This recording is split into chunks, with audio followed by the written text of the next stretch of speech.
Wow, that's a lot of confidence for someone arguing with basic arithmetic. So let's slow this down so we don't pull a mental hamstring.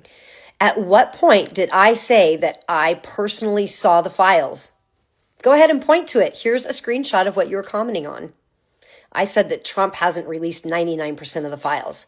That's not a mystical claim. That's not insider intel. That's math.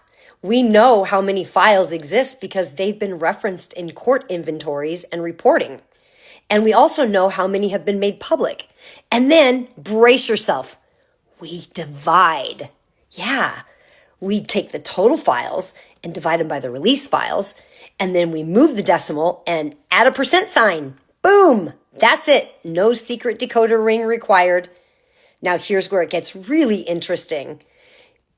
So behaviorally, instead of you addressing the percentage, you tried to shift the frame to, oh, so you've seen them all. That's called a straw man. You invent a claim I never made so you don't have to deal with the one that I actually did. It's a deflection move, and it's a common one. It's pretty basic.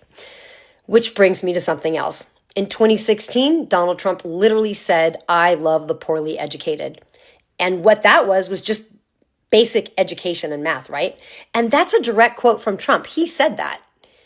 And here's where that line matters, because when people stop checking facts, they stop doing basic math. They stop arguing with things that no one said. They're easier to manipulate.